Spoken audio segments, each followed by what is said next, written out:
Syndication is irrelevant where geography and exclusivity have no meaning, at least in a way that would result in you or I selling into syndication of 500 or 1,000 papers or strips. So it's a false hope to say that newspapers will survive because the comic syndication model that we have thrived in for the last 100 years will not survive. So I think it's also a false hope to say that paid apps, like for the iPad or the iPhone, are for the future of comic strips.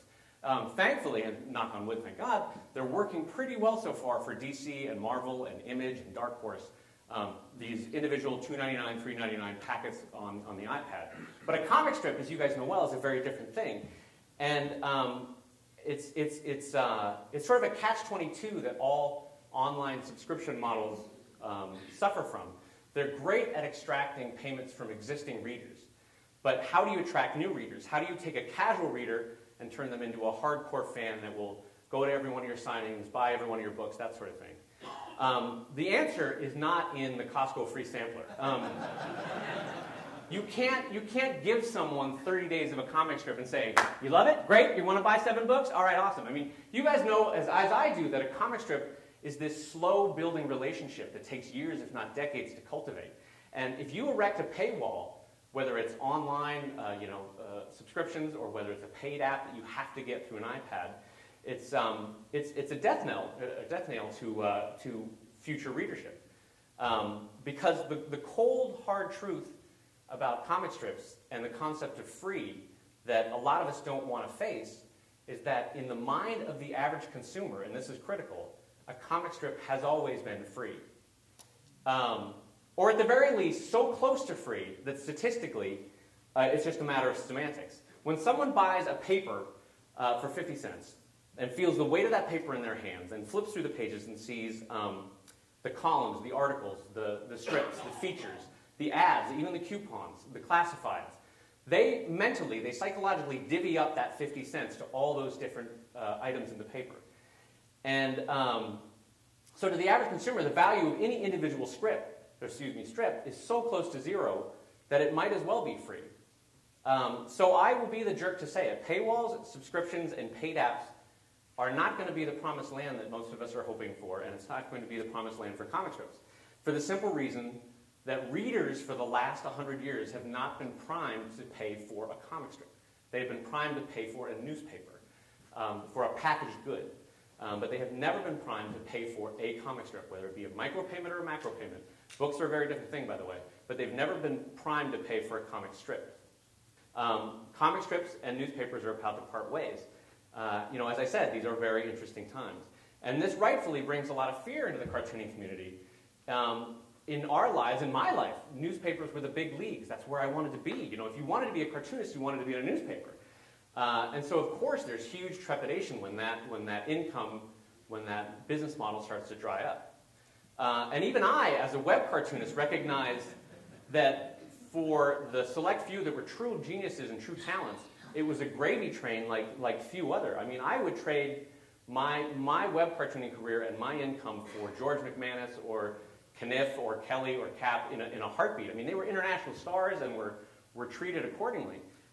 So I don't want you to take away from this talk that I don't realize what we're losing. I do. I very much do realize what we're losing. But the simple fact is that we, as cartoonists, cannot recreate the conditions wherein comics become the irreplaceable form of entertainment that they once were. We will never again have a Mayor Daley reading comic strip punchlines over a radio during a newspaper strip. For the same reason, or for the basic reason, that there are 10,000, if not 10 million, I'm sorry, was there? I heard it stumble.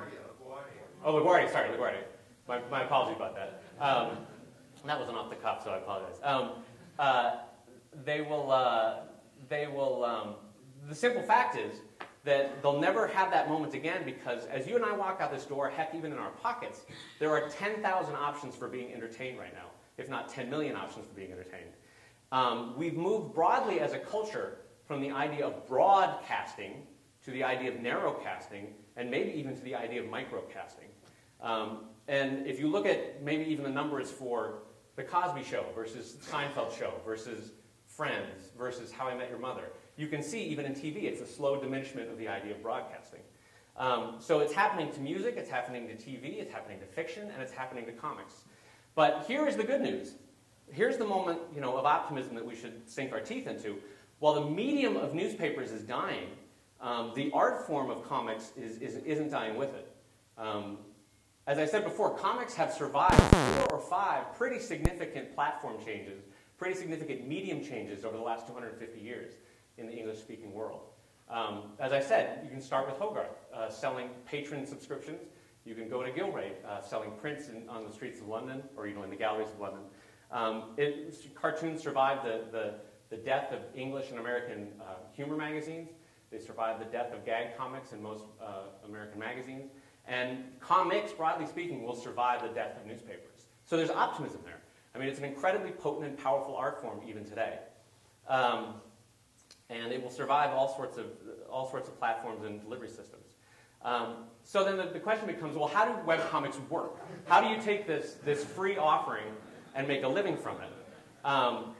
And as I said, it's about making a living on a non-mass market audience, which oddly enough is offered for free. So let me take you through the brief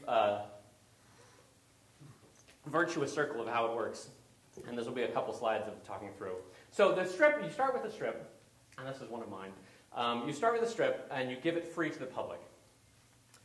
The public loves it. Oh, goodness, what fun we're having. That, as you guys know well, by the very nature of the internet, then goes viral. They send it to their friends, who happen to be 79. And that's when the money starts to happen. And then the money leads to the continuation of the strip, the continuation of the artist, the continuation of the cycle of creating, putting it out into the world. It's spreading to the world to a significant number of people, and from that, people supporting the strip. But the key moment in there is creating passion. Passion is absolutely critical. And, we should take a moment to acknowledge what a fantastic photo that is. Let's just, right? I mean, those kids are in love. That's beautiful. No, it's funny because I gave a talk with a friend of mine, Scott Kurtz, down in Savannah at this College of Art and Design. And we were putting together a talk when we found this slide.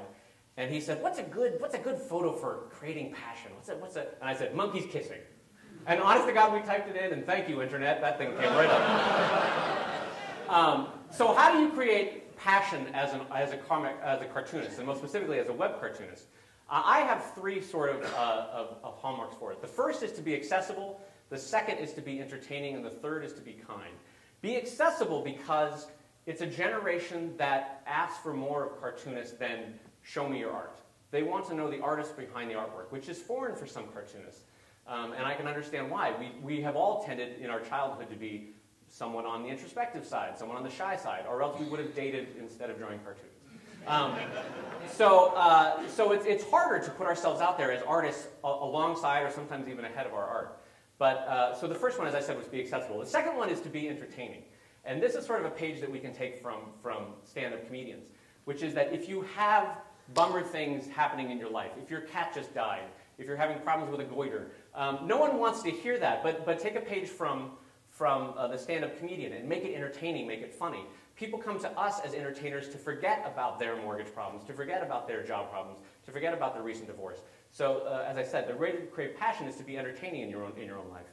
And the third, and it sounds wishy-washy, I understand it, but the third is to be kind. Because ultimately, what we as cartoonists are offering is an escape from the problems of the day, and kindness is such a wonderful element of that, and it's often overlooked.